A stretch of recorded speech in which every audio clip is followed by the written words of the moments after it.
Pixel, au départ, c'était un projet qui s'inscrivait dans un festival d'art numérique à Bron, où on m'a demandé d'imaginer une création qui mêle la danse et les arts numériques. L'idée, effectivement, c'était de proposer un spectacle qui soit un véritable dialogue entre ces deux disciplines.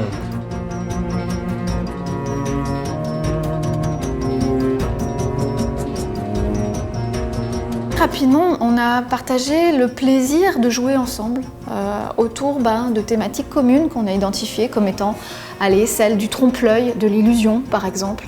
Faire croire que le corps devient liquide ou au contraire solide, qu'il s'arrête, qu'il ralentit, qu'il repart en arrière.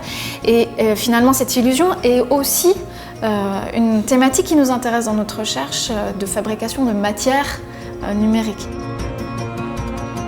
Là où c'était effectivement intéressant pour moi, c'est comment habiter le plus justement possible cet espace irréel avec les corps des danseurs. L'écriture de la danse dans ce spectacle-là n'est pas du tout noyée dans des effets informatiques, numériques, etc. Et je crois que la réussite est à cet endroit-là. Je suis content de ce que j'ai appris et ce que j'ai pu vivre dans le projet de Pixel parce que je vois toutes les possibles qu'il peut y avoir grâce à la vidéo. Et puis ça apporte vraiment une nouvelle voie de réflexion sur le rapport du corps des danseurs sur le plateau.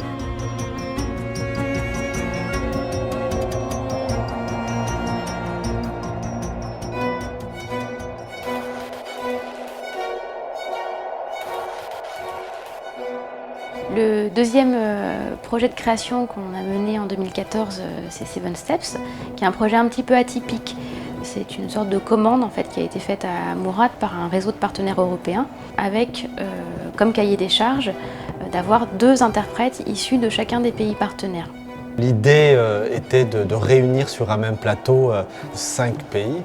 Donc pour moi, c'était un projet évidemment à la fois excitant, ambitieux, parce que ce sont pour la plupart des pays que je ne connaissais pas. Et puis c'était aussi une manière d'apporter ma sensibilité, ma démarche, mon travail, mon rapport au hip-hop dans ces pays-là. Il se trouve que progressivement se sont détachées des auditions, les interprètes féminines. Donc on se retrouve pour la première fois, en tout cas pour la compagnie, avec une distribution 100% féminine.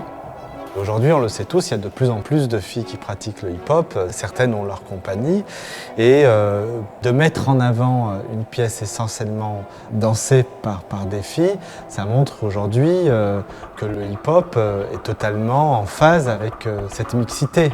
Et ça, c'est intéressant, je trouve, pour l'évolution de cette danse.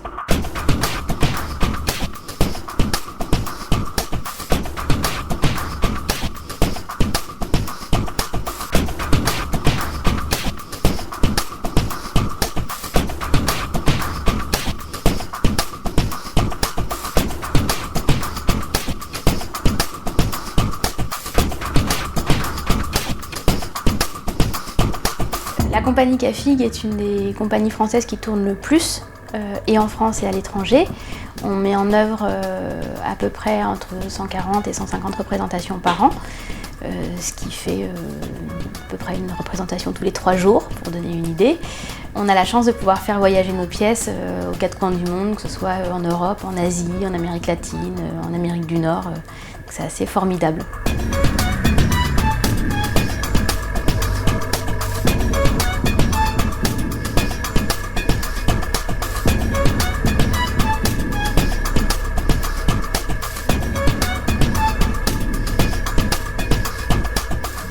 On continue à proposer le spectacle Yojiti, Box Box continue à tourner, les spectacles avec les danseurs brésiliens Cafig Brésil, Agua et Correria seront aussi sur la route, et puis on a encore quelques rendez-vous avec le spectacle Récital qui a été créé en 1998.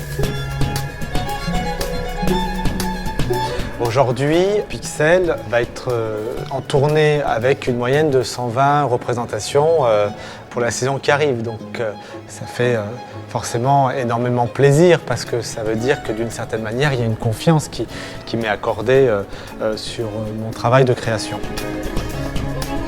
Dans le cadre des tournées, la compagnie ne se limite pas à juste présenter un spectacle à un public. Mais on accompagne aussi ces tournées, tout un volet de transmission. Dans ce cadre, on organise régulièrement des rencontres de bord de scène qui se font à l'issue d'un spectacle avec le public qui est invité à rester dans la salle et qui peut poser des questions aux interprètes. Ça permet aux spectateurs en tout cas de rentrer de façon un peu plus intime dans le processus de création.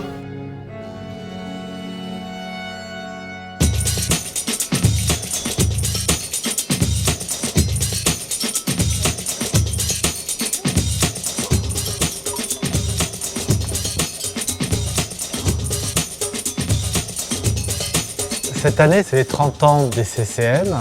Donc naturellement, on s'est appelé avec Kader pour imaginer un geste commun. Parce qu'on a commencé ensemble, on a monté le premier groupe ensemble, c'était il y a 30 ans. Aujourd'hui, la vie fait qu'il se retrouve directeur d'un centre chorégraphique et moi aussi. Donc cet anniversaire, c'est pas que l'anniversaire des CCN, c'est aussi l'anniversaire du hip-hop dans sa globalité. Donc c'est une façon d'être solidaire avec tous les acteurs du hip-hop dans tout ce combat qu'on mène tous les jours pour que le hip-hop ait cette reconnaissance et continue à être accompagné.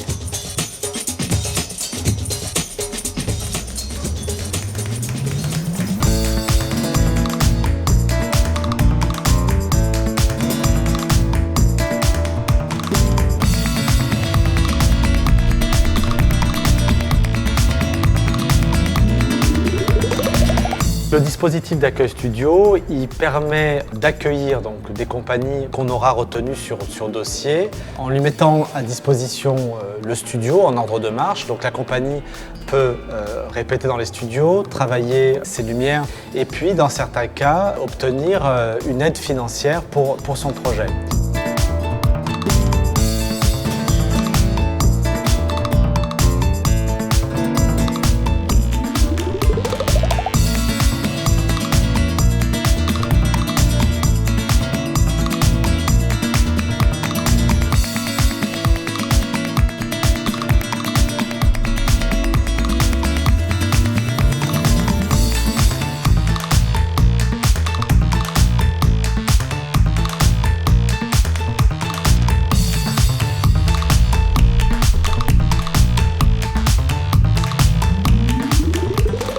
Cette résidence nous a apporté la possibilité de pouvoir faire une implantation de lumière, réfléchir à notre décor, d'avoir un recul physique nécessaire pour voir la pièce et pas dans un studio de danse où on est vraiment collé aux danseurs. Donc vraiment des éléments fondamentaux pour que la pièce puisse naître. En fait. Mais au-delà de ça, ce qui est précieux, c'est d'avoir ce temps d'échange après pour savoir ce que les gens reçoivent, ce qu'ils arrivent à percevoir, à lire ou pas.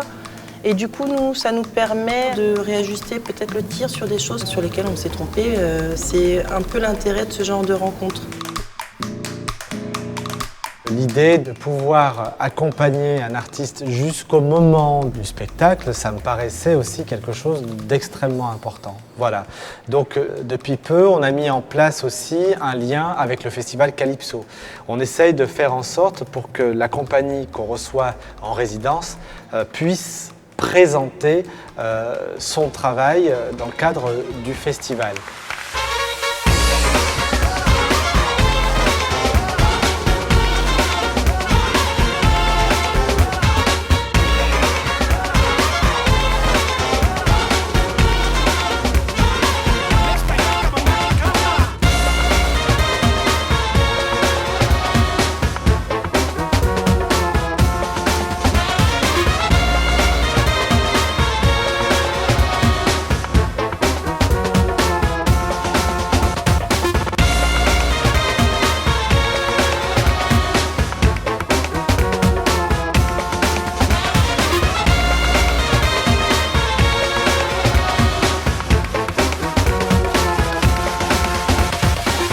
L'édition 2014 a réuni presque 20 000 spectateurs. C'est une réussite parce qu'il y a aussi ce pari d'ouvrir le théâtre à un public plus large, à un public qui n'a pas l'habitude forcément de venir voir des spectacles de danse dans le théâtre.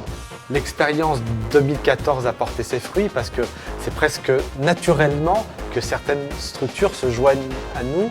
Donc la nouveauté cette année, c'est qu'on va encore rallonger la durée du festival, parce que là on est presque à 1 mois et demi. Donc quand on sait que c'est la 3e édition, peut-être que dans 6 ans on sera à 6 mois de festival, si ça continue comme ça.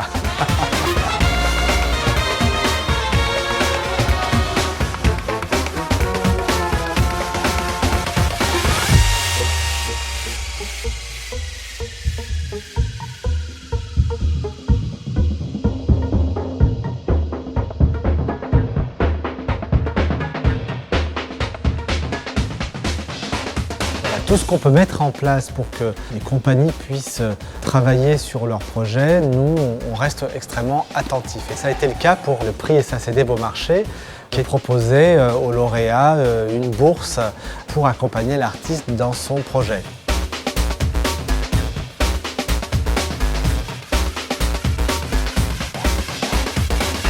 Je suis passé par là et je sais combien c'est précieux, c'est important d'entendre un retour de la part de professionnels.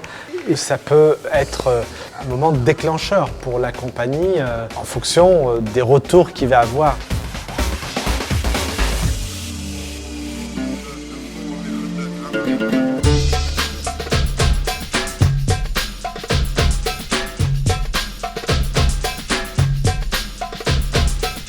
La mission du CCN, c'est de mettre en relation des artistes qu'on accueille avec des structures avec lesquelles on travaille durant l'année.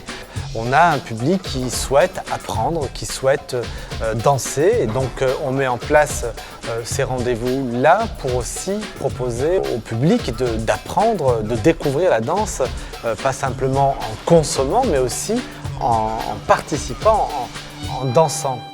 Toute cette énergie de ces danseurs amateurs me donne énormément, me nourrit. Donc c'est très important quand on crée, d'échanger, de partager. Je donne quoi, voilà, je ne sais pas comment expliquer ça. Voilà, je donne et j'ai besoin que ceux qui sont en face de moi me donnent aussi. Et pour moi, la transmission, c'est autant le stagiaire, l'élève qui la renvoie et qui nourrit le professeur. Et du coup, voilà, on construit ensemble.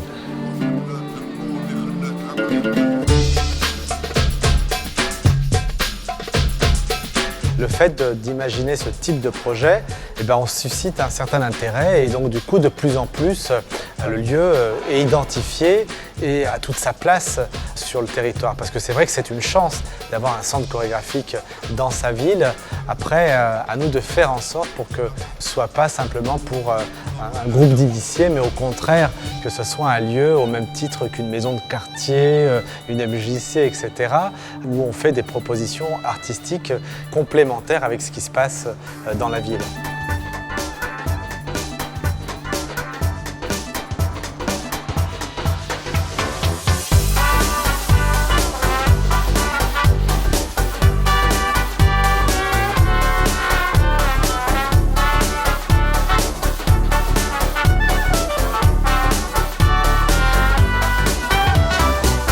Jour de fête, c'est un rendez-vous qui rassemble les différentes structures de la ville autour d'un projet festif qui a lieu au mois de juin.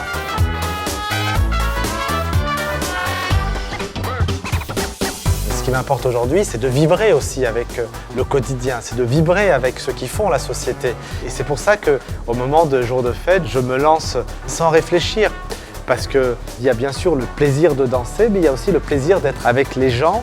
Et ça me permet d'embarquer tout ce public dans une énergie, dans une dynamique dont la rue a besoin. Et voilà pourquoi j'œuvre encore aujourd'hui à imaginer, à construire des projets où la danse peut être vécue par un public très élargi.